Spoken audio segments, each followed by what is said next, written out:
Innistrad is a plane defined by darkness and filled with all the creatures that go bump in the night.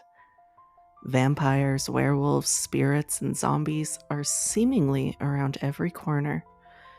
But amidst this everlasting night, it's not the monsters that stand out. No, it's the humans. Humans that don't just survive, they fight. Humans that are architects of a world where there is hope in a world that is slowly unraveling.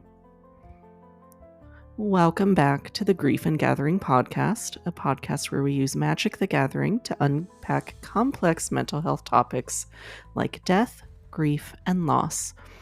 I'm your host, Lady Foxglove, and today we're going to unpack why these resilient human characters resonate so strongly with us.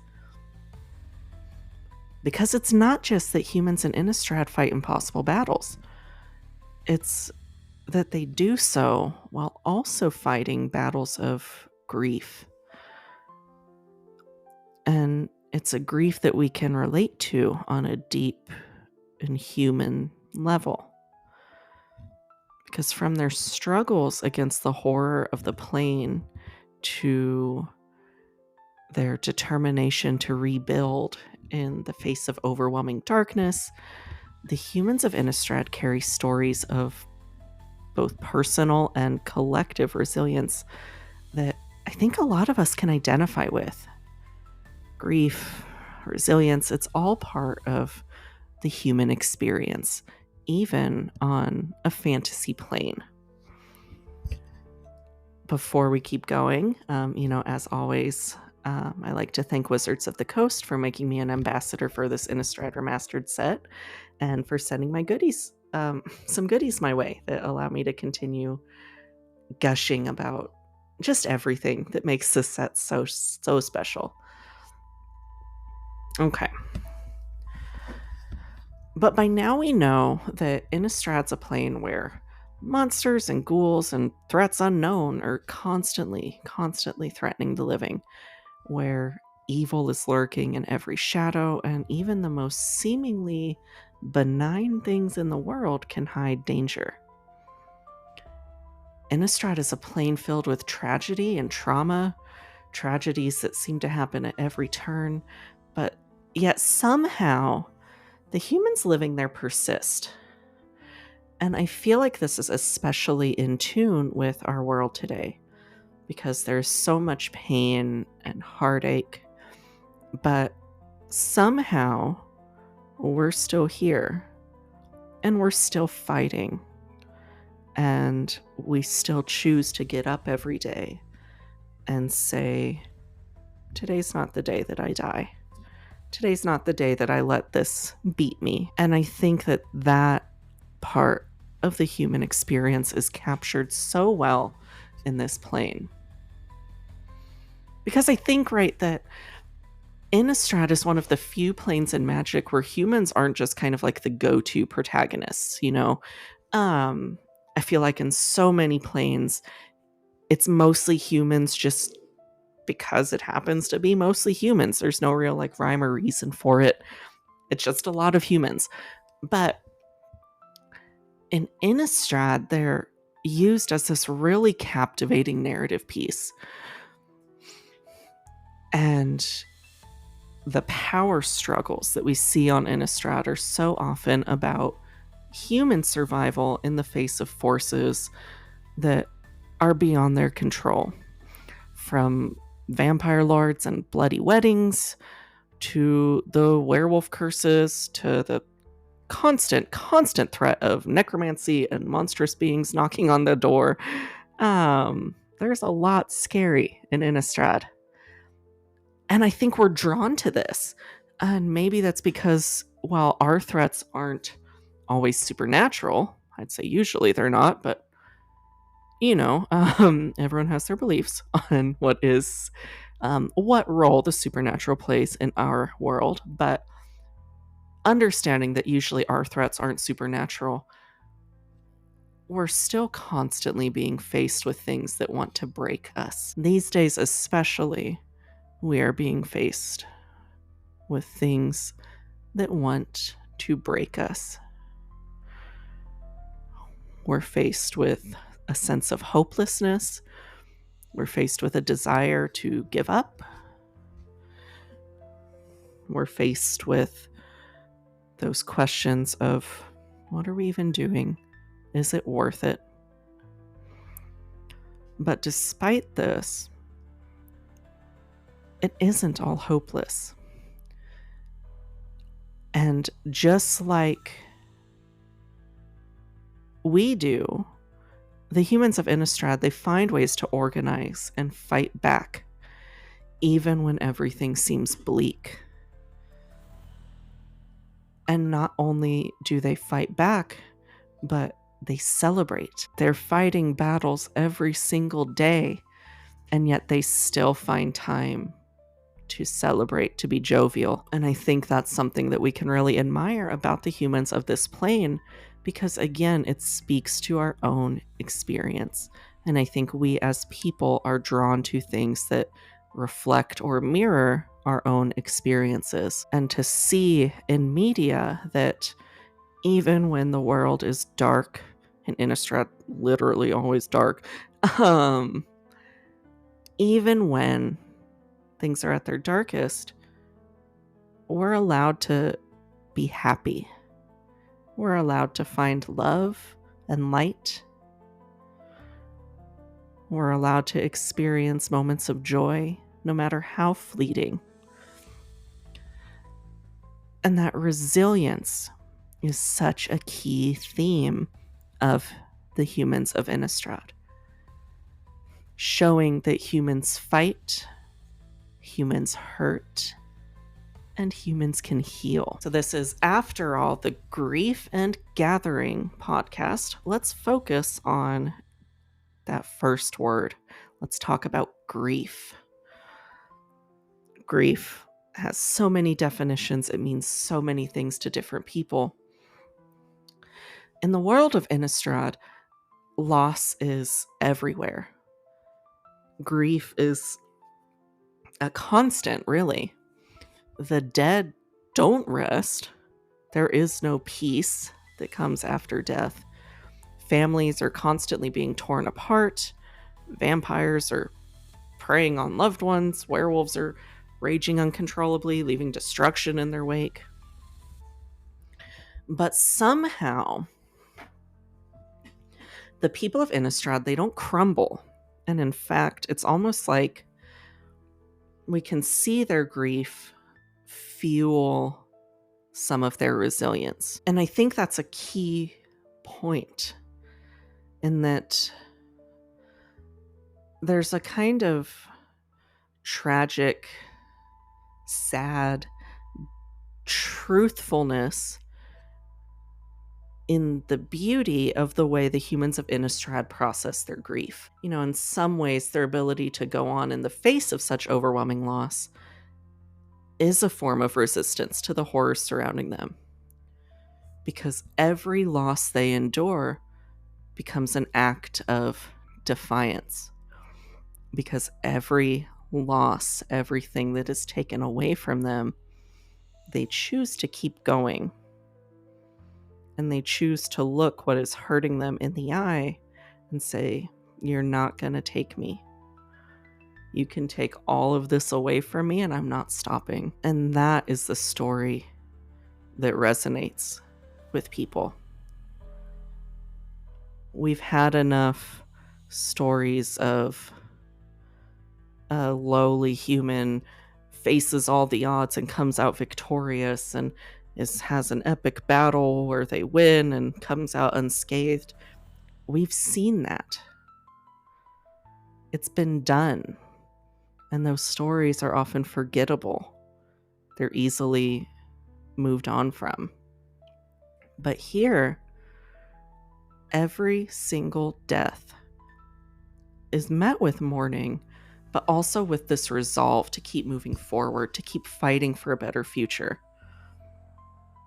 Because in our own lives, we experience loss, sometimes devastating loss. Whether it's the death of a loved one, the end of a meaningful chapter, a government that wants to strip everything away from its population, just the inevitable disappointments life throws our way, we're left with a choice. And that choice always is, do we let this take us? Do we let the darkness consume, or do we push forward and push through that pain? The humans of Innistrad are special because they choose what so many of us choose, which is the latter. They choose to fight for what's left. They choose to preserve the moments of beauty, of love, and connection that still exist. And I think this is something that we, as players and fans of this game, feel. We feel that desire to fight against the darkness in our own lives. We feel that even in the most hopeless of situations, it's never worth giving up, even when we want to. Even when we wake up some mornings and think, I can't do this today. We choose to move with our grief. We choose to move with our loss. I used to say a lot that having someone in your life die is like being a part of the worst club that no one wants to be in. But everyone joins at some point, because grief and loss is one of the only universal human experiences. Everyone will experience grief at some point in their life, and it is something that connects us. But just like in planes like Innistrad, where grief comes with horrible monsters and defeat and terrible things, grief is a monster that wants us to think that we're alone. But we're not. And I think that we as humans are really good at rallying. We're resilient. You know, as we're looking at these themes, I can't help but look at one of the new printings for Thalia, Heretic Cathar, and the flavor text on it says, "When belief is shaken, seek faith in yourself. That temple must never fall." That's from the teachings of Saint Traft. And I think that is what we're speaking to, because our faith does get shaken. Things do happen that make us doubt, but it's choosing to work through those, choosing to ignore and push through instead of giving up and letting our faith in ourself crumble. And I think that's why resilience strikes such a chord with us. Because the human strength on Innistrad, it's not about being invincible or undefeatable. It's about vulnerability. It's about acknowledging that sometimes we lose. The humans on Innistrad don't get to win every battle. They suffer and they grieve and they make sacrifices, but in all of that, they also find ways to continue to move forward. And it's this form of quiet, subtle, but unyielding hope that resonates so deeply. It's this the rawness of the honesty behind their storytelling that makes these stories compelling. The humans of Innistrad are relatable because they don't wear their strength like armor. Instead, their strength comes from within. Their strength comes from their resilience, their ability to keep going, even when they don't know what's going to happen next. And it shows us that reminder that I think a lot of us need, myself included, that resilience isn't about never falling. It's about rising again and getting up every single time we're knocked down, even if it takes us a minute. And there's something so deeply human in that, I think. We often don't know how much we can endure until we're put to that test. You know, when I experienced a lot of things in my life, when I'm telling pieces of my story to clients or when I'm speaking at panels or anything, someone always says, usually, I hear a comment from someone, "Oh my god, I don't know how you do that. I don't know how you lived through all that. Ew, you're so brave." Whatever. You're so brave. Oh my gosh, I can't imagine. I could never do it. But the thing is, yes, you can. I think we as a people underestimate just how strong we are until we're forced to be strong. And it's in the face of these trials that we discover the depths of our own capacity for resilience. In the world of psychology, we have this topic called post-traumatic growth. And it's this theory that growth and improvement and positive outcomes can come even from horribly terrible situations. And it can be straightforward things like, my dad died from a few different kinds of cancer, most of which was started by smoking. And so a post-traumatic growth that I experienced was I stopped smoking, because I saw what it did to him and what it did to the family. And I said, no, I'm not going to do that. But it also can appear more subtle and it can appear more profound. Post-traumatic growth can be what makes us realize just how strong we are. It can make us realize that we have a passion for something that we love. I would have never gotten into the world of death and bereavement and grief if it wasn't for processing through my own. I think that's why we're able to resonate with this plane so much. And it's not just humans, we can look at characters like Arlen Cord or Liliana, we resonate with them with their flaws because we like to acknowledge that there are flaws. And they embody the idea that, no matter how much pain we carry, no matter how impossible the world may seem, we always have something that's worth fighting for. Even if that something is just the hope that tomorrow will be better than today. A big part of what we've been talking about this episode has been finding joy, finding peace, moving with grief, moving with hardship instead of moving against it. And so, as a part of that, we're going to take a break. We will share this episode's wet fart moment of the week, by week, whatever. This episode's wet fart moment. For those of you who don't know, wet fart is something that is really embarrassing when it happens, but looking back is pretty funny and it's pretty humorous. And really just utilizing this to understand that we're all humans, and another part of the human experience is doing embarrassing stuff sometimes and not being perfect and making mistakes, but we can choose to laugh through it, laugh with it, even if it was hard to do so at the time it happened. So for most of you know, I mostly play like aristocrat style decks. I love sacrificing my own stuff to make other people's life totals go down. It's great. What I'm not used to is playing against other aristocrat decks in a pod. And so just recently, actually, a few weeks ago, I was playing one of my decks. I think it was Judith the Scourge Diva, or, another one that's very focused on sacrificing things. But I was utilizing Warren Soul Trader, which, as you know, has a life cost. So you have to pay one, and but that's usually offset by things like Blood Artist or, Zealous Cutthroat, the sack outlets that give us life when something dies.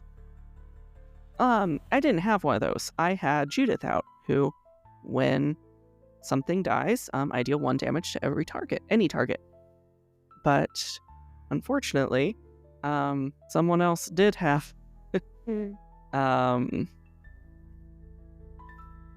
they did have like a Blood Artist or something out, And so I got this infinite combo set up, and I was so excited. I was so proud of myself. I was going to take home the win. And they very sweetly interrupted me, and they said, Ivy, if you keep doing this, you're going to die before any of us do. Because I forgot that my stuff was feeding their blood artist. And so it would have killed me first. And then I ended up losing the game.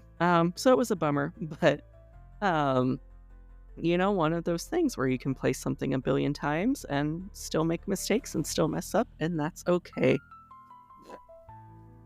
We can get back to it. We can get back to our wrap-up now. But as much as I'm starting to hate that this has become a regular thing, I'm trying to stick with it. I'm trying to commit to it. I might take out the name Wet Fart because I really hate saying Wet Fart every episode. But otherwise, thanks for tuning in, and we will now get back to the ending wrap-up of this episode. So in wrapping up, I think it's helpful to take a moment to reflect on what we learn from the humans of this world. They live in a world of constant loss, but they still find a way to show up each day. Even if they don't have all the answers, even if they don't know what comes next, they're not afraid of the process. And if they are, they do it anyway. Be afraid and then do it anyway.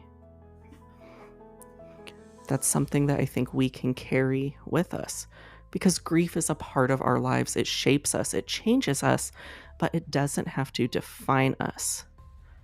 And just like the humans of Innistrad, we have the capacity to resist the darkness and choose to keep moving forward. We can walk through life with grief. Grief doesn't have to be an adversary. Grief can be what helps us feel.